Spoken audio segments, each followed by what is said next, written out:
Hi, it's Dorothy Guining with Scrapbooking Quebec. I'm absolutely thrilled to be here today, participating in a YouTube hop in honor of Janet Fritz.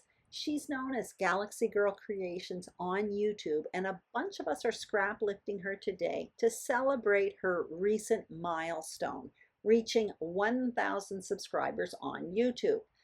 If you don't know Janet, check out her channel. She is awesome. I'm going to put a link to her channel below, and she also has a giveaway happening on her channel, and I'll put links to all the other participants as well. So here's what I'm going to be using. It's a kit I put together at the beginning of the month based on Bella Boulevard's Chloe collection. And what I'm going to show you now is a page that I plan to scrap lift from Janet. So she did that on YouTube, I don't know, maybe 10 months ago. I'll put a link to that process video below as well. So I have one photo here of Chester, only a few days after he arrived at our home, and that was his reaction when he met my daughter's cat for the first time. He was scared to death, the poor little guy. So what I'm showing you is the material that's on my desk, and the only thing I added to that still photo at the beginning was a handful of scraps, that vellum that you see, those circular elements that have been hanging around my desk for a few times, a small handful of graph paper for journaling later on, and I added a few more alphas because I'm not quite sure what I'm going to do with the title at this point.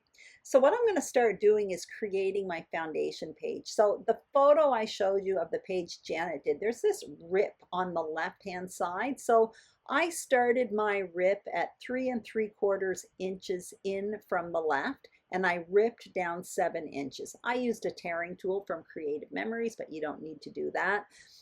You can just rip it. And I'm going to place some paper behind that rip, but I'm not quite sure what at this point. So what I'm going to do now is create a whole bunch of layers behind this photo. So the photo is going to have 2 mats. I already have the white one, and then I cut another wood grain one, and those are proper photo mats. They each measure 1/4 inch larger than the photo, but the other papers here are either scraps that I have on my desk or pieces of paper that I'm cutting down. And there's no rhyme nor reason to it. I just want to create a layered look behind my photo. Now I always add measurements to my video, so I will do it for what I'm doing here. However, keep in mind, when I was creating this, I had no idea what I was doing. I was just adding pieces behind the photo, and it's a technique where it's not necessary to be precise. I'm just putting that out there.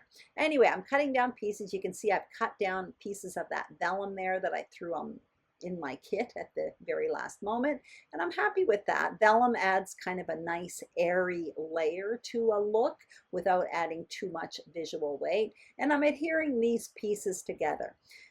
Later on, I'm actually going to come in and add some more layers, so I'll put measurements for those layers a bit later on in the video. So as you can see, I'm kind of playing around with different papers behind that V, and I'm not quite sure what I'm going to do with that yet. I stopped the camera, I got out all of my embellishments, so you can kind of see they're all around me, and I'm still playing with papers behind that V.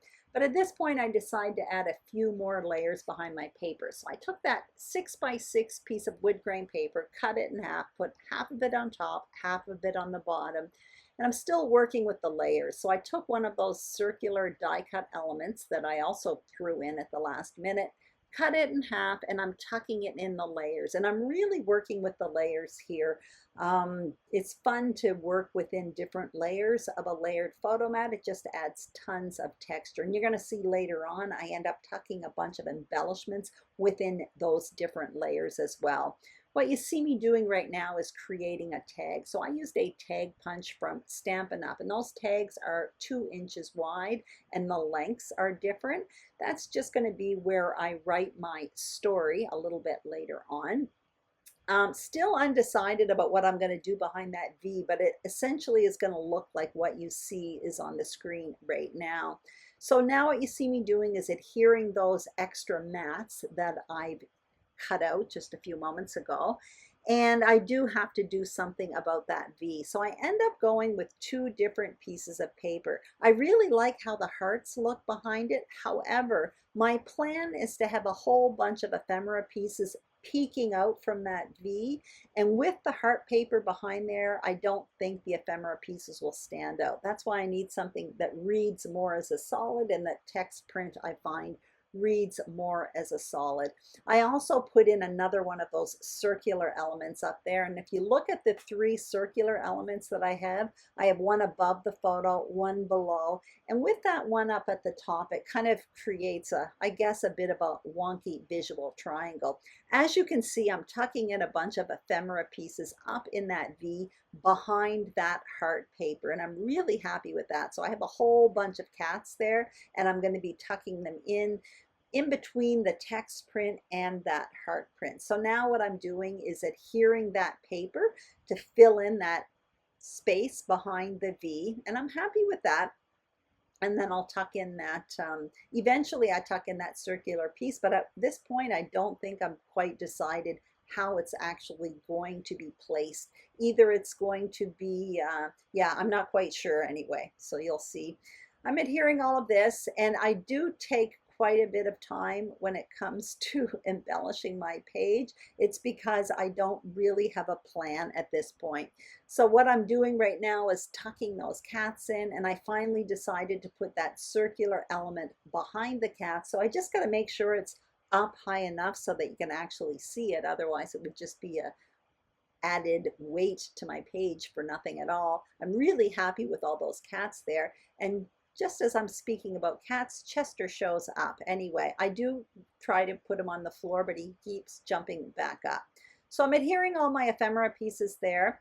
And once I get that down, then what I will do is I'm going to have to start thinking about journaling and a title. So I get the journaling boxes out, these tags, and I think I'm not happy with the tags at this point, and I end up cutting a few more, or I might have did that a little bit earlier. I'm sorry about that. Anyway, what I am going to have to do is start thinking about my title. Now, originally my plan was to use those orange alphas from Simple Stories, but I felt that there was way too much orange going on here. The green didn't really work for me, so then I got out those alphas from Vicky Booten. I stopped the camera, I put the word Chester on wax paper, and I do plan on coloring them in later on because you can color them in. I've done it before. I really like the look. I plan to do it at blue, but you're gonna see I don't end up doing it blue at all. I'm playing around with the other embellishments. I put that Bella pop-up, which is kind of like a 3D sticker, in the bottom right of the photo. And now what you see me doing is tucking in different elements in the layers around that layered photo mat. So I have like little tabs, and you're going to see I come in with different pieces. And at one point I'm really undecided. It's like I've got way too many embellishments around me. I usually kind of narrow them down a little bit, but for this video I didn't. I just kind of grabbed that page kit and grabbed Janet's inspiration and went for it. So I stopped the camera, really had a look at my embellishments, and I have a better idea of where I'm going with it now. So I'm tucking in that, it's like a cat tree behind that Bella pop-up in the bottom right.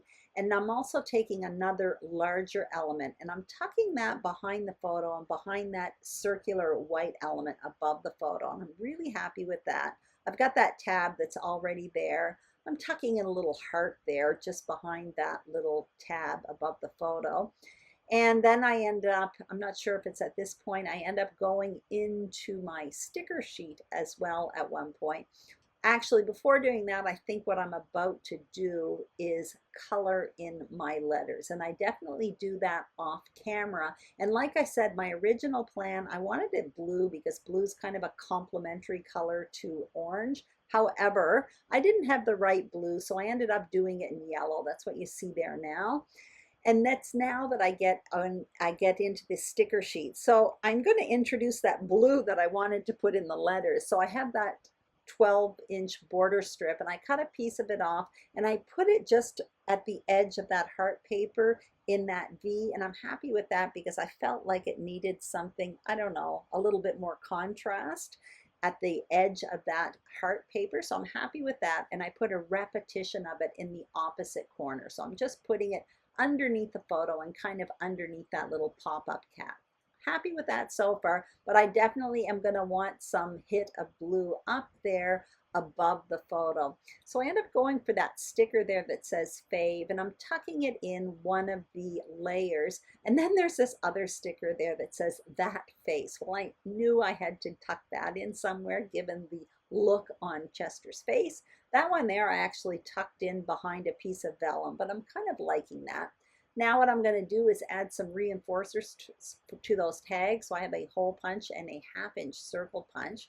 So that creates a little ring, and I'm just going to adhere those to those tags, and eventually I will put some strings in there. Now what I'm doing is putting down my title just on the photo, and I stopped the film, continued doing that. So you can see it's in yellow. It's not my first choice, but I do actually like it. I certainly like it better than the orange letters. I really felt I needed something different than the orange. An orange background. This is totally out of my comfort zone, by the way. I always have a white cardstock background, so this is really different for me. So now you see me coming in and I'm adding some twine to those tags. That twine is from Lawn Fawn, and just a moment ago I added a little epoxy blue heart up in that cluster just above the photo. So I'm almost done here. All I'm going to do off camera, I don't add anything more to this. All I do is my journaling, and that is it. Anyway, I hope you enjoyed this video. I certainly created something that is really different for me, and that is one way to break out of your comfort zone is to scrap lift somebody, which is exactly what we all did here today, following along Janet. So anyway, if you enjoyed this video, please give it a thumbs up. If you haven't subscribed to my channel, Scrapbooking Quebec, I would be absolutely thrilled if you did. Make sure you check out all the other participants. Their links are listed below, and make sure you go to Janet's channel as well. There's a giveaway there also. Thank you so much for watching, and have a fantastic day. Bye-bye.